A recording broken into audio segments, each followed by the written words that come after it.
Mass deportation. Reality? How Trump's campaign promise became policy?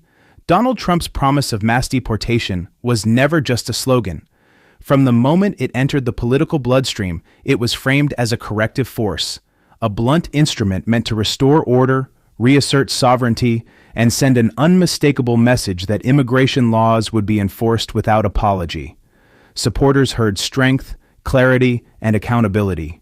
Critics heard danger, fear, and the erosion of democratic norms. What followed, once campaign rhetoric hardened into governing policy, was not a single action but a sprawling system of enforcement that reshaped immigration practice inside the United States in ways few modern administrations had attempted. Interior enforcement became the centerpiece. Unlike border operations, which occur at the edges of the nation, interior enforcement reaches into neighborhoods, workplaces, and daily life. ICE raids expanded in frequency and scale, targeting not only individuals with serious criminal convictions, but also undocumented immigrants with minor offenses or no criminal record at all. The administration argued this was necessary, claiming that any violation of immigration law undermined the rule of law itself. By widening the net, officials said, the government could remove incentives for unauthorized residents and discourage future migration. In practice, this expansion meant that ordinary routines, going to work, attending school events, driving to the grocery store, became moments of anxiety for many immigrant families. To support this enforcement surge, detention capacity was dramatically expanded.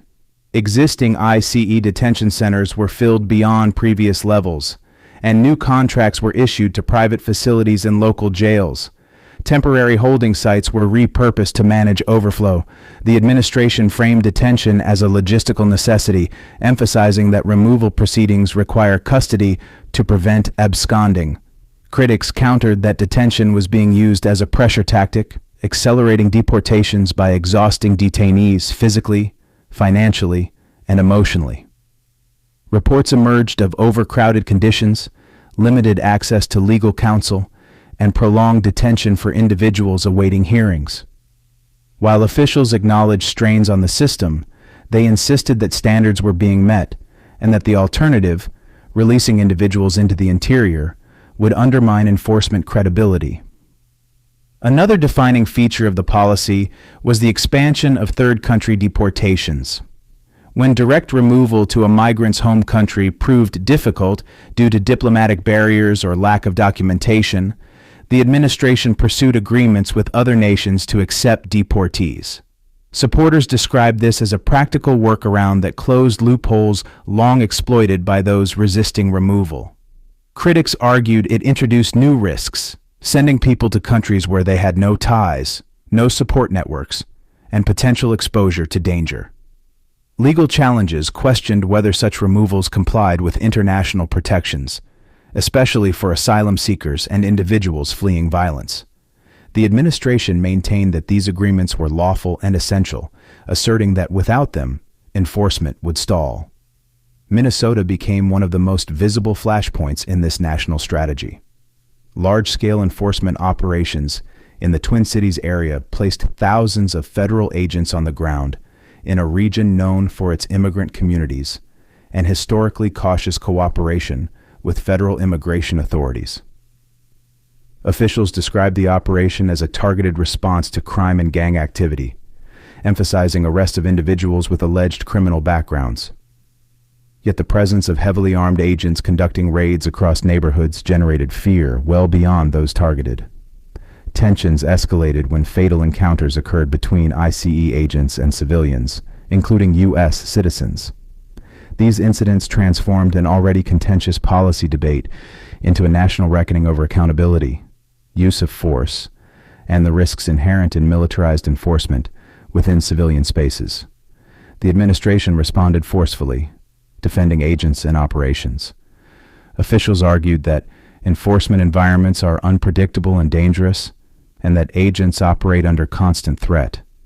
They emphasized that crime reduction and public safety were paramount, citing statistics showing arrests of individuals with violent records. Supporters echoed this view, arguing that critics overlooked victims of crimes committed by undocumented individuals and minimized the government's responsibility to protect citizens. In this narrative, enforcement was not cruelty, but necessity, and opposition was framed as political obstruction rather than principled concern. Yet public opinion began to shift as the human costs became more visible. Polls showed declining confidence in ICE and growing skepticism about mass deportation tactics. Images of families separated, children left behind, and communities disrupted circulated widely, influencing perceptions even among voters who supported strong borders. Protests erupted in multiple states, linking immigration enforcement to broader concerns about civil liberties and federal overreach. Lawsuits challenged the legality of raids, detention practices, and cooperation demands placed on local governments.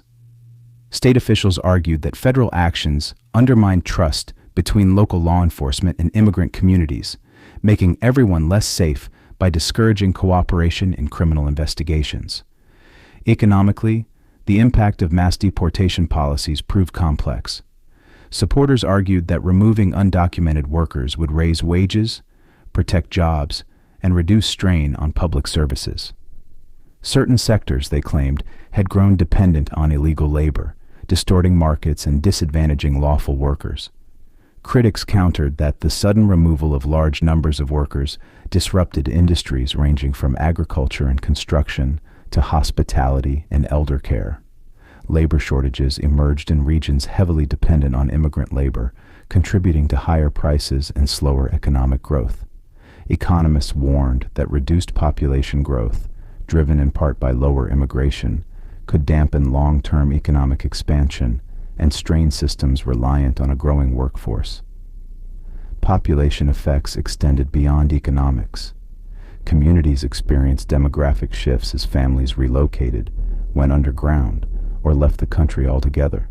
Schools saw declining enrollment in some districts, while social services faced challenges tracking and supporting displaced children. Faith groups, nonprofits, and local governments struggled to respond to humanitarian needs created by enforcement actions. At the same time, some residents reported feeling safer, perceiving a decline in visible disorder or crime. These contrasting experiences underscored the deeply uneven effects of the policy, varying dramatically by location, industry, and community composition. The administration consistently returned to its core argument: enforcement works. Officials cited reductions in unauthorized border crossings, increased removals, and deterrence effects as proof that tough measures achieved their intended goals. They argued that previous administrations had failed by prioritizing discretion and humanitarian considerations over enforcement, creating incentives for illegal entry. From this perspective, mass deportation was not an end in itself, but a reset, a demonstration that laws have consequences. Supporters viewed backlash as inevitable resistance to necessary change. Critics, however, questioned whether the outcomes justified the methods. They pointed to the gap between stated goals and actual results, noting that many deported individuals posed no threat to public safety. They argued that the policy conflated legality with danger, stigmatizing entire communities and eroding trust in institutions. Legal scholars warned that normalizing aggressive interior enforcement risked expanding federal power in ways that could outlast any single administration. Human rights advocates emphasized the moral cost, arguing that fear-driven policy corrodes democratic values and inflicts lasting trauma. As the policy unfolded, it became clear that mass deportation was not a single outcome, but a continuing process, one that reshaped enforcement agencies, legal systems, and community relationships. The promise that energized a political base translated into an apparatus that touched millions of lives, directly and indirectly, whether viewed as a long overdue assertion of sovereignty or a cautionary tale of overreach. The reality of mass deportation forced the nation to confront fundamental questions: how laws should be enforced, whose safety is prioritized, and what balance should exist between security and humanity. In the end, the story of how Trump's campaign promise became policy is not just about immigration. It is about power, accountability, and the limits of enforcement in a diverse democracy. The debate continues, unresolved, reflecting a country still struggling to define who belongs, how rules are applied, and what costs it is willing to bear in pursuit of order.